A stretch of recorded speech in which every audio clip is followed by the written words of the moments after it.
County now in Orange Park, less than 24 hours after the town's first medical marijuana-related dispensary was raided and shut down. The owner is defending his business, saying he wasn't doing anything wrong, but police disagree.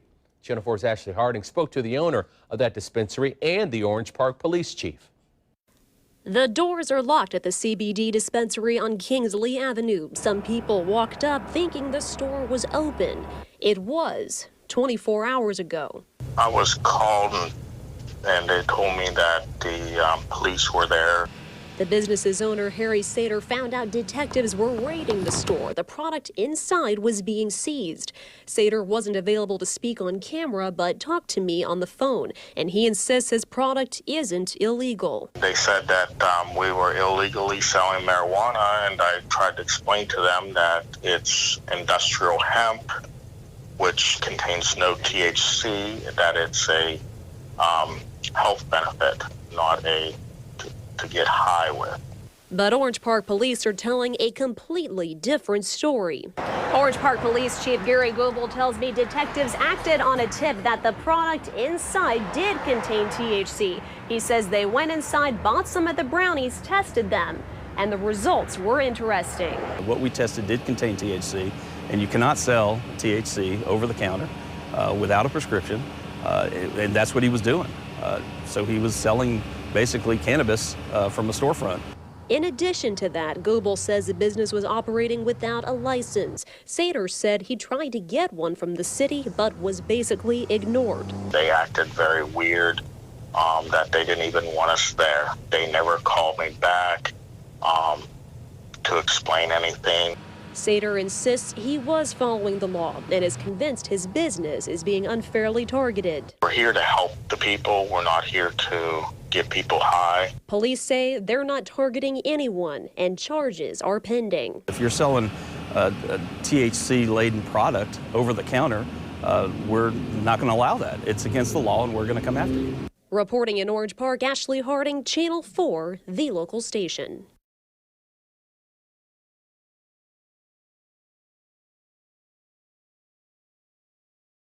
Florida CBD Dispensary considering legal action against City Orange Park. Last month, police in full body armor raided a newly opened CBD dispensary deemed illegal over claims the medicine contained amounts of tetrahydrocannabinol, the compound in marijuana that gives users a high.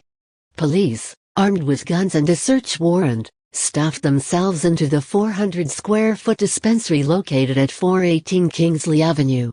By the time they left, Harry Sater's entire product line was gone. Now he wants his goods back and claims he has lab results that prove his products, which are made from industrial hemp, should not have been confiscated by police. He is currently considering legal action against the town for confiscating his goods. Without a large sum of money to retain an attorney willing to take the case, however, he said he's in a wait-and-see position. We were just a little storefront trying to help people, and they came in and took everything, Sater said. I wish they would have come and talked to me first before they brought 20 officers and raided our store like we were a bunch of criminals.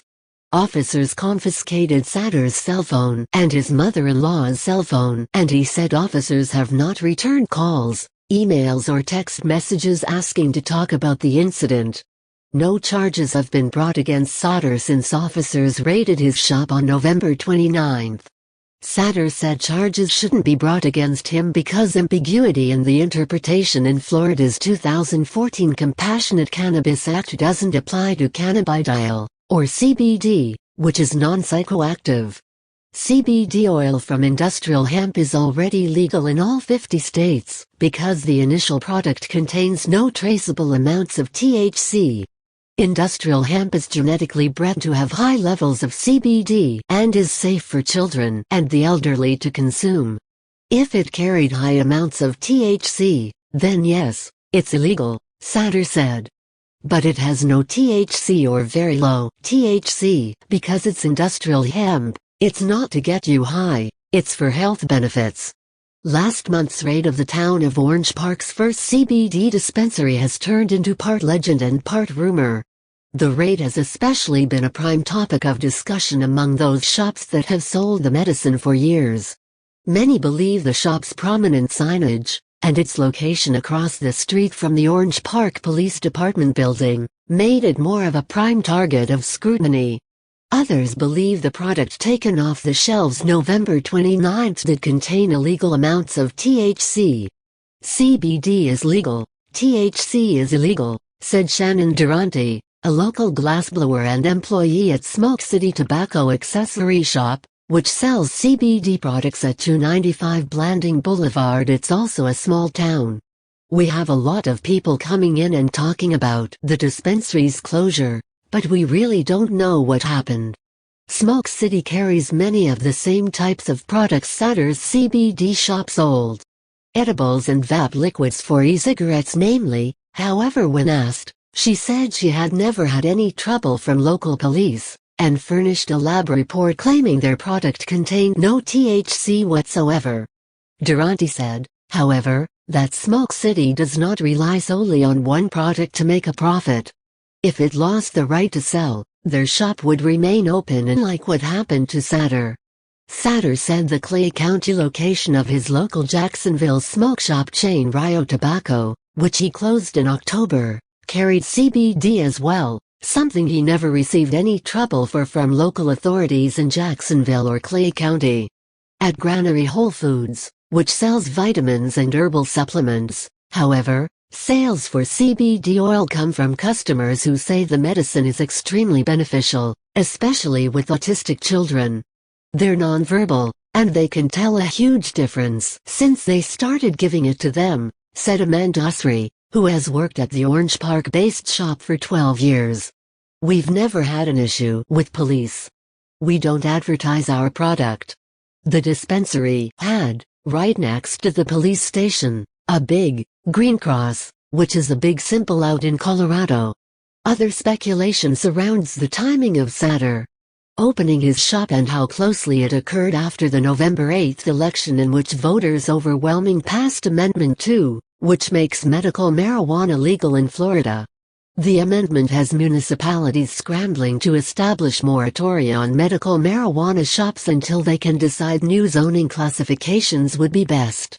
A 3-page document filed earlier this month finalized a rule to establish a controlled substance code number for marijuana extracts, which will allow the Drug Enforcement Administration to track CBD shipments across the country separate from marijuana.